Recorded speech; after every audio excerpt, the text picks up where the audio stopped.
Muy buenas amigos y amigas, ¿qué tal? ¿Cómo estáis? Espero que muy bien. Hablar de religiones en internet es a menudo una batalla perdida, ya que hay muchísimas personas que se encuentran en los extremos de una cuerda que lleva tensada los últimos 300 años. Por un lado está el fundamentalismo, el cual hace una lectura literal de los textos sagrados de su propia tradición religiosa e intenta imponerlo a la sociedad para vivir según sus normas. Por otro lado está el ateísmo militante, o como me gusta llamarlo, el antiteísmo, que considera que los textos sagrados son simplemente literatura creada para engañar y manipular y hacer las mayores barbaridades en nombre de un dios inventado e intenta convencer a la sociedad para vivir según sus normas. Esos son los dos extremos de la cuerda en tensión. Por fortuna y repartidos por toda la cuerda se encuentran los creyentes con una fe inmadura que roza la superstición, pero que son felices y no hacen daño a nadie, y los creyentes con una fe madura y desarrollada que cuanto más profundizan en su propia vía espiritual, más fácilmente reconocen las vías espirituales de los demás y ven que todas se dirigen al mismo centro, y de esa manera van trenzando lazos entre los distintos miembros de la comunidad humana, sean estos creyentes o no. También en esa cuerda nos encontramos con los ateos filosóficos, que viven su vida desde la perspectiva de un ateísmo relajado, ¿no?, en un vivir y dejar vivir, y también hay ateos comprometidos y críticos con la religión porque la conocen y la respetan profundamente y quieren limpiarla de aquello que le es indigno. Un dios que juegue con el universo es absurdo. Un dios que coarta la libertad humana y la creatividad es un tirano. Si se ve a Dios como un sí mismo en su propio mundo, un yo que se relaciona con un tú, una causa separada de su efecto, entonces él se acaba convirtiendo en un ser en lugar del ser en sí mismo. Un tirano omnipotente, omnisciente, no es tan diferente de los dictadores terrenales que hacen de todo y de todos unas simples piezas de máquinas que ellos controlan. Entonces, un ateísmo que rechace a un dios como este está más que justificado y puede ser de gran ayuda para los creyentes, porque la visión científica de nuestra época ha hecho que muchas personas ya no puedan mantener el teísmo clásico por más tiempo. Aferrarse a la teología antigua no es solamente una falta de valor, sino que también puede suponer una pérdida perjudicial de la integridad. Sin embargo, hay una hebra en esa cuerda que es de la que me gustaría hablar hoy. Esa cuerda es la religión que genera la cultura religiosa en la que tanto creyentes como ateos, fundamentalistas como militantes, estamos metidos. Y esa hebra son las sectas de corte religioso. Es decir, sectas que se hacen pasar por organizaciones religiosas. Por desgracia, los escándalos de la propia Iglesia y las aberraciones que a veces se desvelan de ciertas sectas ha llevado a buena parte de la población a considerar que religión y secta es lo mismo. Y no, ni muchísimo menos.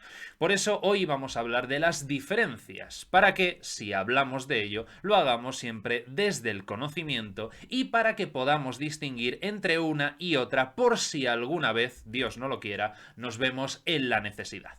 Bienvenidos, amigas y amigos, una semana más al Centro Ultrella.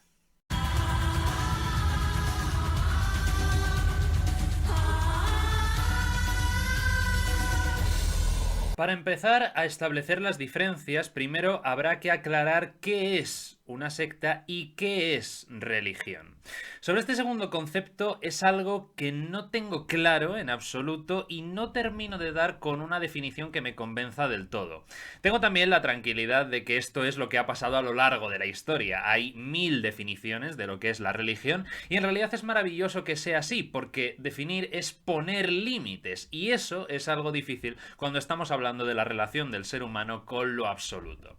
Sin embargo, hace unos días me preguntaron cómo definía yo la palabra religión y lo que me salió entonces y pienso ahora, que no quiere decir que no cambie en el futuro, es que la religión es, por así decirlo, un sistema que permite a los seres humanos relacionarse con lo absoluto y que se constituye con varios elementos, 5 concretamente, 5 pilares que creo que constituyen la religión. El primero, la hierofanía, es decir, la manifestación de lo sagrado, del absoluto. Algo ocurre en la experiencia cotidiana que confronta al ser humano con la realidad trascendente y eso le lleva a establecer una clasificación entre la realidad sagrada y la realidad profana, que ojo, pueden ser la misma también. Segundo elemento, el mito. El mito que responde al porqué. Es un intento de explicar, de poner en palabras esa experiencia inefable. Para explicar el mito me pongo en manos de Giovanni Reale, un filósofo italiano fallecido en 2014, que en su libro Platón, en busca de la sabiduría secreta, habla muy lúcidamente sobre los mitos platónicos y creo que sus palabras pueden aplicarse a los mitos en general y al trato que reciben de la sociedad moderna de hoy.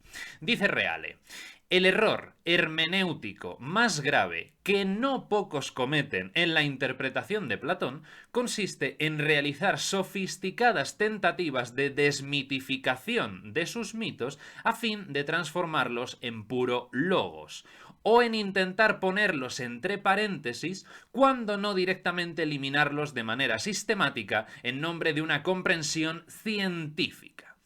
Esto se pretende hacer también y mucho con los mitos bíblicos. Continúa Reale. El mito platónico es precisamente no un simple representar imágenes, sino un pensar por imágenes. O sea, un pensar mediante imágenes, mientras que el logos es un pensar por conceptos. Tanto el mito como el logos son, siguientemente, un pensamiento, si bien en formas diferentes. Y la meta hacia la que se dirigen ambos caminos de pensamiento en su momento culminante es la verdad.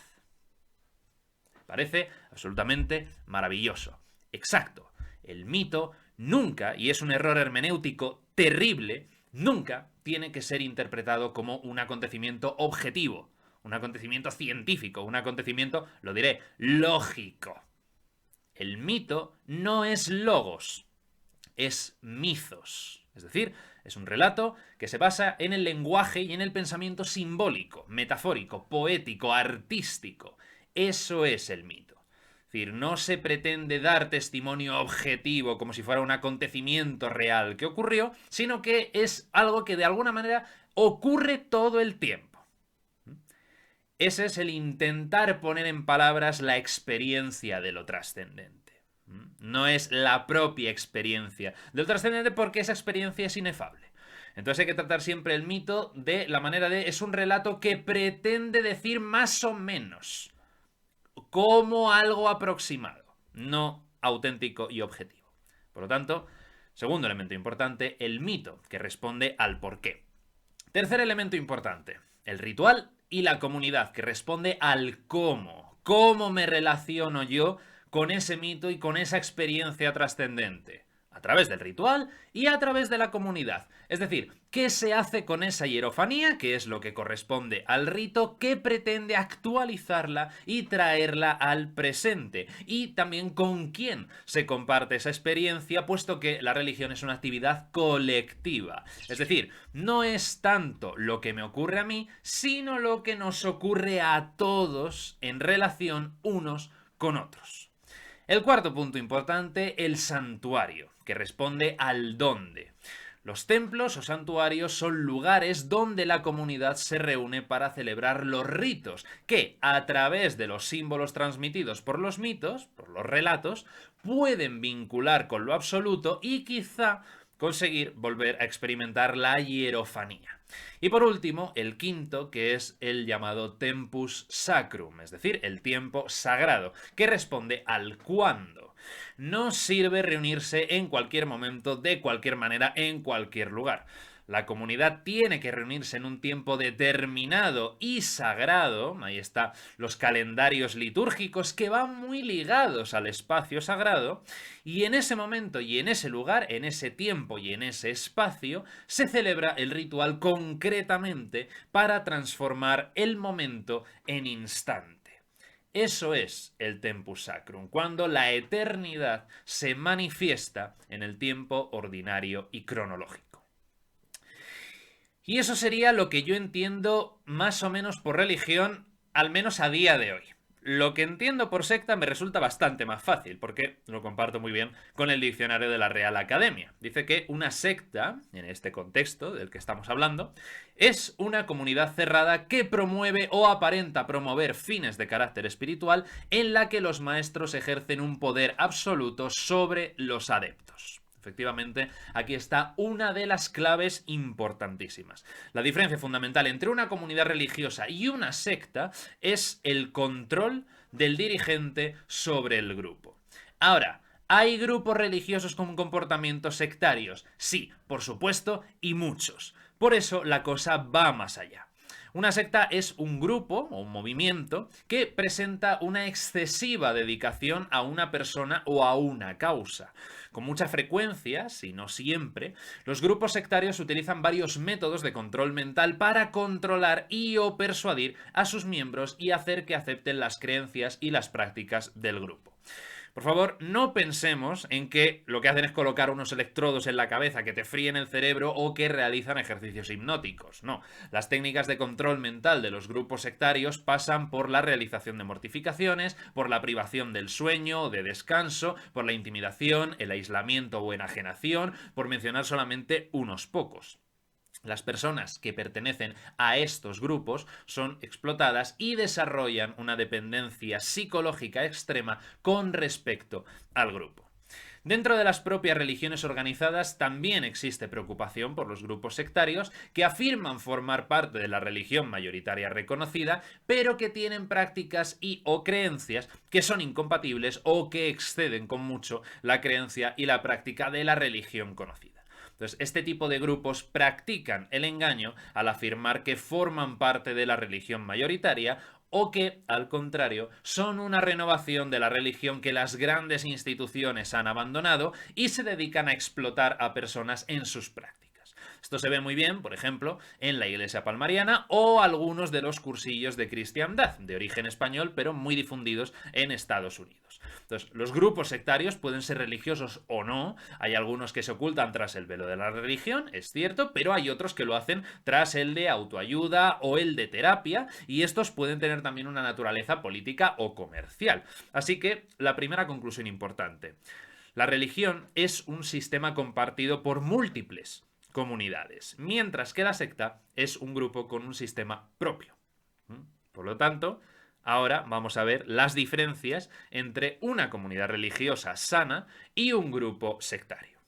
Primera diferencia en lo que respecta a derechos y libertades. Las comunidades religiosas respetan los derechos y libertades de los individuos. Es más, deben potenciarlos y ayudar a conservarlos cuando estos se encuentran amenazados. Las sectas, en cambio, fuerzan a la sumisión de los individuos.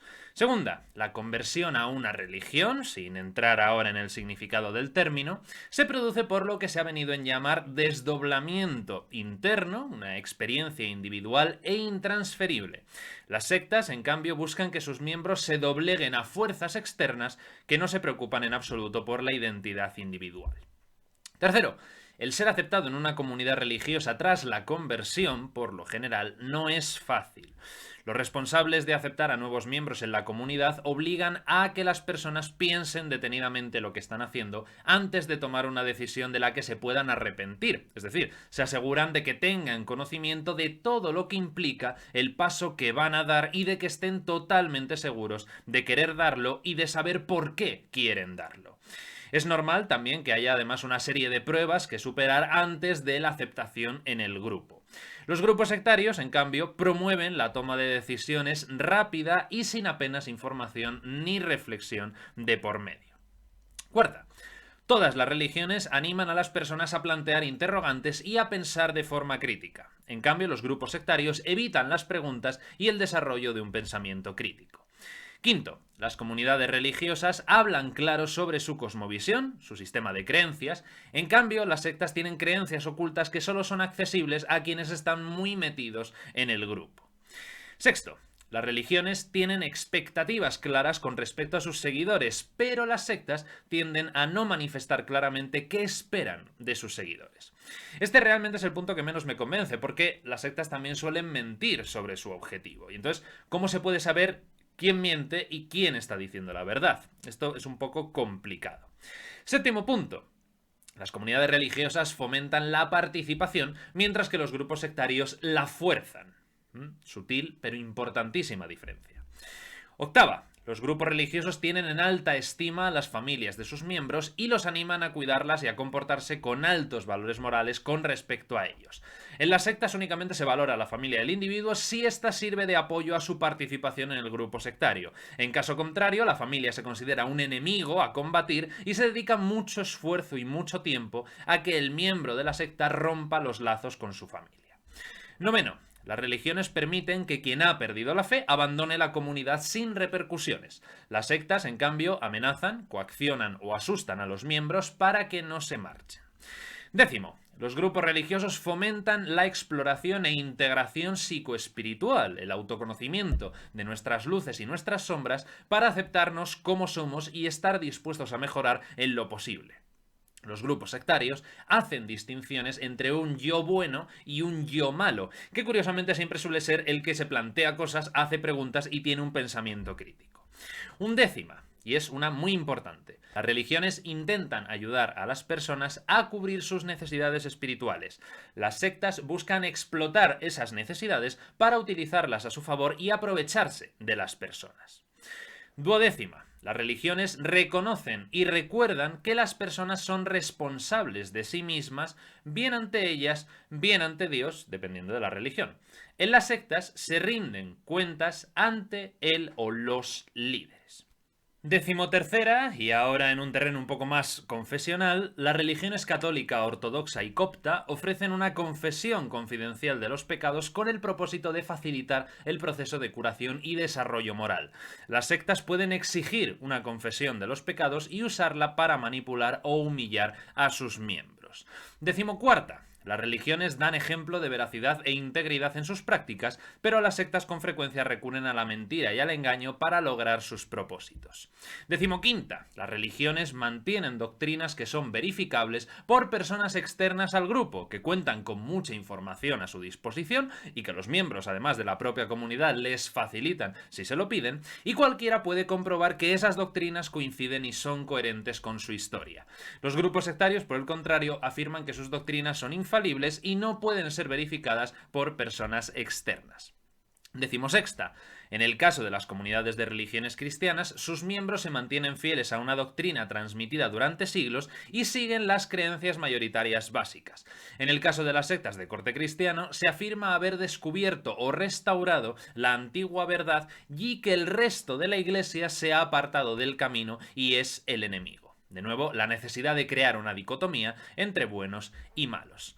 Decimoséptima. Las religiones animan a sus miembros a que se comprometan con la sociedad, que participen activamente en ella y hagan lo posible por aportar y contribuir a su mejor desarrollo y construcción. Los grupos sectarios a menudo animan a sus miembros a que se aparten de la sociedad y solo establezcan lazos unos con otros dentro de la propia secta. Decimoctava. Las religiones consideran el dinero como un medio, siempre determinado y sujeto por directrices éticas. Las sectas tienen el dinero como un fin, sin considerar para nada la ética a la hora de obtenerlo. Decimonovena. Las religiones responden a sus críticos con respeto y argumentos. Las sectas responden a sus críticos con amenazas físicas o legales. Vigésima. Las religiones a menudo tienen un clero, una clase sacerdotal o dirigente que ha dedicado su vida a formarse para ocupar ese puesto. El líder o líderes de un grupo sectario no suelen contar con una formación de este tipo. 21. Las religiones exigen a sus líderes seguir un estricto código ético, al contrario que las sectas. De hecho, ocurre al revés. En las religiones el código ético es anterior a la propia religión y alguien ingresa en ella con ese código ya existente. En cambio, en las sectas es él o los líderes quienes dictaminan su propio código ético a su favor. 22ª. Las religiones consideran que las relaciones sexuales entre el clero y los fieles no son éticas. En numerosas sectas, en cambio, se han reportado casos de abuso sexual a los fieles por parte de los líderes. Me gustaría decir que en la Iglesia Católica no, pero desgraciadamente no puede hacerlo. 23ª. Las religiones piden y buscan que sus líderes den cuenta de sus acciones bien ante sus superiores, bien ante los propios fieles. Los líderes de las sectas no rinden cuentas ante nadie. Y 24ª y última, las religiones entienden que el mundo es complejo y que no existen las respuestas sencillas. Las sectas, en cambio, ofrecen respuestas simplistas a cuestiones complejas. Sé lo que muchos estaréis pensando y habréis estado pensando a lo largo de todo el vídeo, que de todo lo que se ha dicho aquí, esa no es la religión que vosotros conocéis. Y os entiendo perfectamente porque yo tampoco. Es fácil que las comunidades religiosas se desvíen y acaben desarrollando comportamientos sectarios, pero las diferencias entre una secta y una comunidad religiosa sana están bien claros y bien estudiados. Estos 24 criterios han sido desarrollados por el reverendo Dr. Dan Pfister, miembro de la junta de la Leo Ryan Education Foundation, una organización antisectas con sede en Connecticut que forma y educa a las personas contra las sectas. Además, Dan Pfister es asesor de pastoral y formado en psicoterapia, que se ha especializado en sectas, en bandas juveniles y en el fenómeno del satanismo. Entonces, creo que conoce muy bien las religiones porque, en efecto, todo lo que aparece en su lista, la lista que acabamos de compartir aquí, es cierto.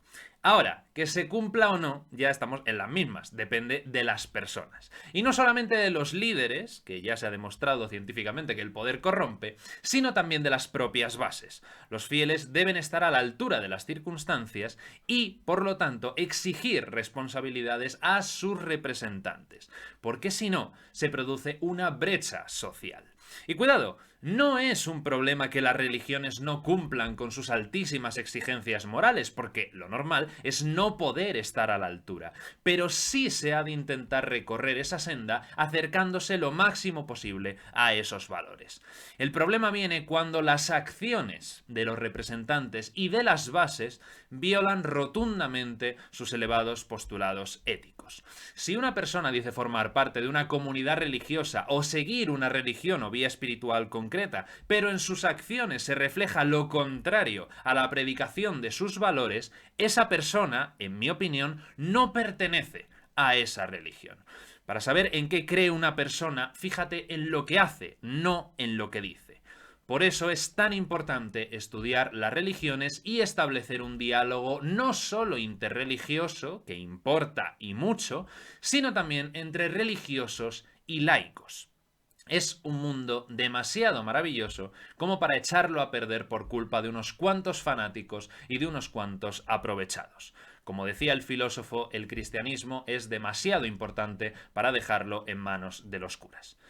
Y en fin, esto es lo que pretendemos humildemente en Centro Ultreya, que se conozcan las religiones y sus maravillas para no caer en extremismos tanto de un bando como del otro. Por eso siempre tenéis las puertas abiertas para solicitar información sobre los cursos que impartimos en Centro Ultreya y también os comento que están disponibles ya a la venta para comprarlas guías turísticas que he hecho sobre algunos sitios siempre relacionados con todo el mundo simbólico y religioso. Tengo una guía sobre la mitología griega, de Grecia, los lugares en Grecia y los elementos mitológicos de esos lugares. Tengo una también sobre Jerusalén, bueno, Jerusalén y no solamente Jerusalén, digamos toda la Tierra Santa. Y tengo también alguna más, Si os interesa, insisto, las guías están a la venta. Es en PDF, lógicamente, yo os lo enviaría a vuestro correo. Si os interesa, entonces me contactáis, me pedís información y oye, César, ¿qué guías tienes? Y entonces yo, es que ahora mismo no recuerdo cuáles son, pero sé que hay más de estas dos. Entonces yo os digo cuáles tengo. Si os interesa, pues me lo decís, yo os lo envío en PDF y están a la venta por 15 euros cada uno. Son, insisto, guías desde mi perspectiva, es decir, desde la perspectiva de los temas que estudio y que trabajamos aquí. Así que nada más, hecho ya el spam, planteado ya el tema del vídeo, lo que quería compartir con vosotros, os doy las gracias, muchísimas gracias por vuestra atención, confío en que os haya gustado el contenido y si os sirve de algo en vuestra vida, pues ya sería maravilloso. Y como siempre, nos vemos en el próximo vídeo. Cuidaos mucho y ultrella.